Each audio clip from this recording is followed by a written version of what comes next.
you have to be fast to the punch, quick to the punch, whatever the expression goes. So we live in a world right now where pretty much everybody, especially here in the San Francisco Bay Area and probably most urban centers throughout the US and probably around the world, where everybody has access to Amazon. And everybody has access to, in addition to Amazon, Amazon is obviously up the game, but Netflix and everything else that you could possibly want, you can get instantly, okay? I want a bunch of commentary on the NFL and the 49ers and what's going on.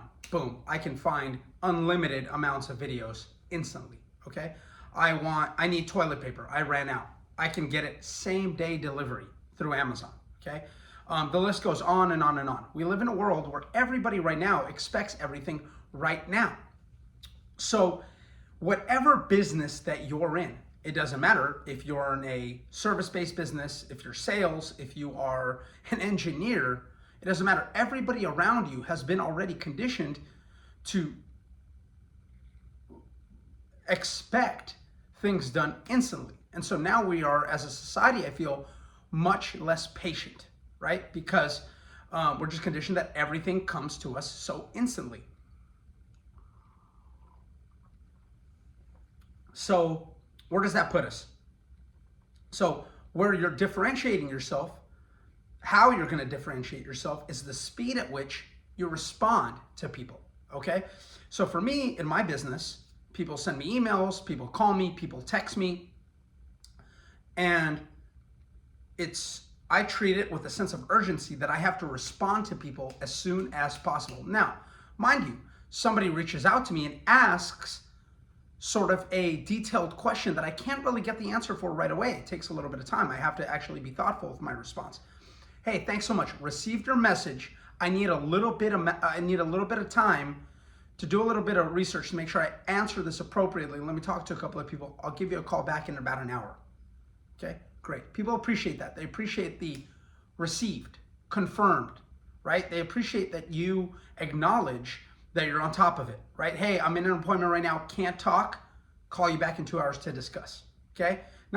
Generally speaking, it's not going to be a tomorrow thing, right? Sometimes it will be, sometimes it takes even more time than that, but so many of us are coming from careers where, and not to trash on any careers, but for example, my wife is a teacher, and I know several other teachers, and it's not the same level of urgency involved in responding to your clients, to parents, to colleagues, to other people. It's not the same. It's not, it doesn't have that same level of like, I have to get to this right away. Some people might be different. Some people might treat it a little different way. But for the most part, these industry, like this industry, and I'm sure there are many, many others where response time is not part of the culture. Quick response time is not part of the culture. So if you're from a culture like that, that's actually, or you're within a culture like that, or within a business like that, the expectations people have for you are much lower. So you have the ability to shine, you have the ability to impress people, and you have the ability to really stand out amongst your peers by being that first person to respond, by making a priority to respond right away. Received, confirmed, answer the question. If it's under a 2-minute question, it takes you under 2 minutes to respond to it, just respond to it. Time block all your quick responses that you're going to be doing that day, right? So for me in my business, in real estate, people are texting me, emailing me, calling me, oftentimes all hours of the day. Usually not past, an unreasonable amount of time, like 9 p.m. or 10 p.m. Usually not past that, usually not before 7 or 6. Sometimes they do. I set boundaries because I need my sleep. I need to be able to have a nice solid minimum 7 hours, but ideally 8 of deep, restful sleep in order to be productive, in order to be able to do a good job for my clients, for my friends, for my family. But aside from that, I get a lot of requests and a lot of reach outs, and a lot of people who are maybe thinking about selling, a lot of people who are not even thinking about anything and just want to ask me questions, and just a lot of people reaching out to me, current clients, past clients, future clients.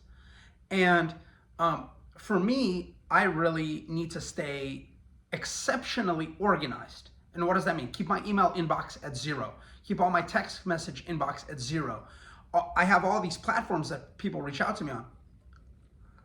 Whether it is social media message portals, whether it is iMessage, whether it's WhatsApp, whether it's email, whether it's phone call, whatever the platform is, people are reaching out, or the medium, people are reaching out to me. So I have to keep all of these clear, and I have to stay exceptionally organized so that when something comes in, I'm able to appropriately and quickly respond. And that is the difference maker for me oftentimes, that people say, well, I used to work with this person, or I used to work with this other person in this field, or these type of people, and you're the fastest responding person I've ever met. It seems like you're always on. And you know what? I am on quite a bit of the time, right? I am ready to respond, to get to work, to make things happen. But sometimes I'm in jujitsu. Sometimes I'm sleeping. Sometimes I'm in the sauna. Sometimes I am somewhere where I cannot respond. And so I'm not, I would say that, yeah, I'm on, and I do work a lot, and I am quick to respond. But more so, I just being organized, being very well organized, keeping all the inboxes at 0, and knowing when something comes in allows me to create the perception that I'm also always on. It's all about creating that perception as well. And so being very well organized is the key to being able to respond quickly. Because if you're disorganized and your email inbox is filled with 2,000 emails unread, and your text message says 187 and all of these things, it's much harder to keep track of when something new comes in, and you might lose something through the cracks, and that might be an exceptional opportunity that you're missing out on.